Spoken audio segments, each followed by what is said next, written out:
Баршаға сәлем, достар, қалдарың қалай? Бүгін берекелі дастархан арнасында синнабонный булочкасын дайындайтын боламыз.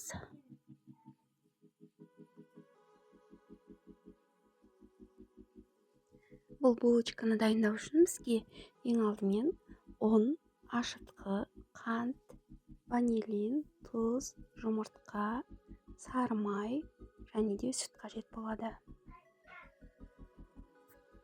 Бұл синнабон булочканың құрамына қосылатын ингредиенттерді мөлшерлерімен осы видеоның астына описаниеге жазып қалдыратын боламын.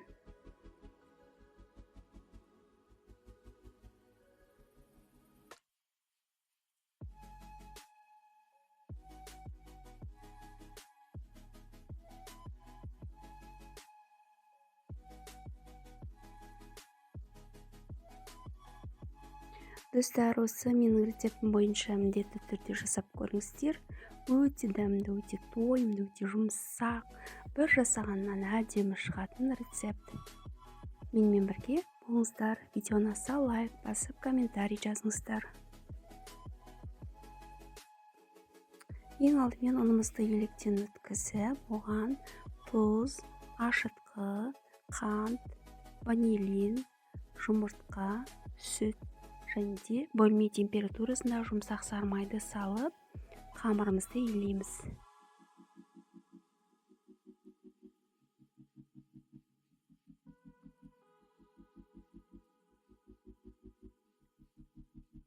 Қамырымыз өте жұмсақ, қолға кішкене жабысатын әдемі қамыр болады.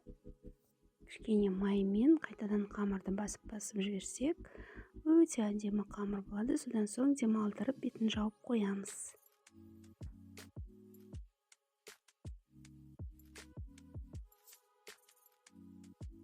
Қолымызды кішкене майлап илегеннен кейін қамырымыз осындай, қолға жабыспайтын, бірақ жұмсақ әдемі қамыр болады. Енді қамырымыздың бетін жауып 1 сағатқа қалдырамыз.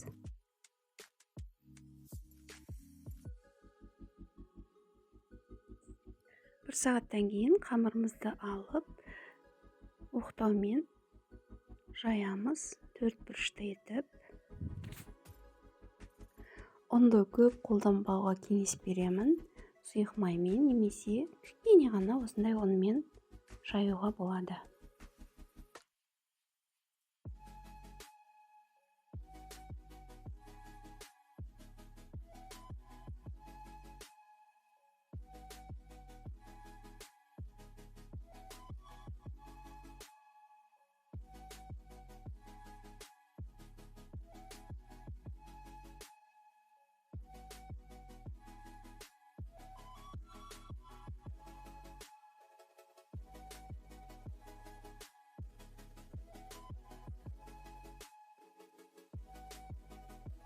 Қамырымызды жайып болғаннан кейін арасына бөлме температурасында сары майды жағып шығамыз. Содан соң корицаны және қантты араластырып сеуіп шығамыз. Корицаны ұнатпайтын адамдарға кішкене мен сияқты аздау салса болады.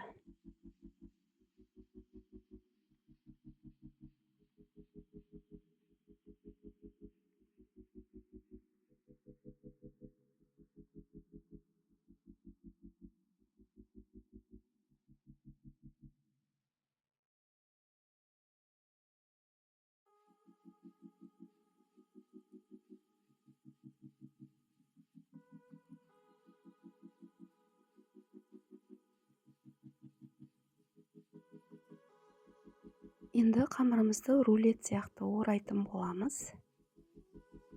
Оралған қамырымызды бөліктерге бөліп аламыз.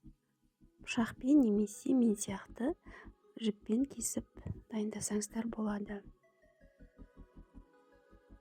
Противенді сары маймен жақсылап майлап дайындап қоямыз. Содан соң қамырымызды бөліп, ыдысымызға салып, демалдырып, бетін жауып тағы жарты сағатқа қалдырамыз.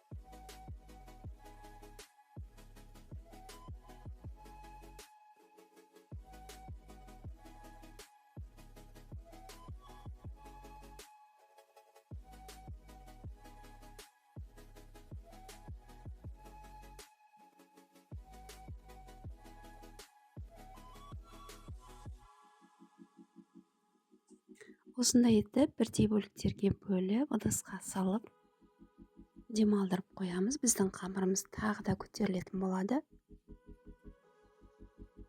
Содан соң қызып тұрған печкаға 170 градусқа 35-40 минутқа пісіріп аламыз. Біздің булочкамыз пока пісемдегенше біз бетіне кремін дайындайтын боламыз. Ол үшін творожный сыр, қант және де бөлме температурасындағы сары майды жақсылап араластырамыз.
Духовкадан шығарып, бетіне дайындап қойған кремімізді жағып шығамыз.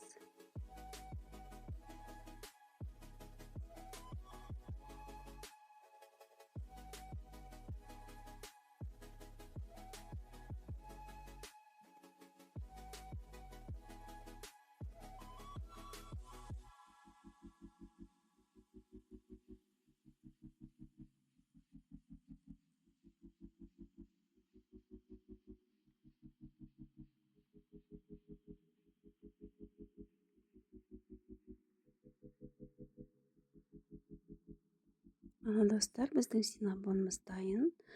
Міндетті түрде осы рецепт бойынша жасап көріңіздер, өте дәмді шығады.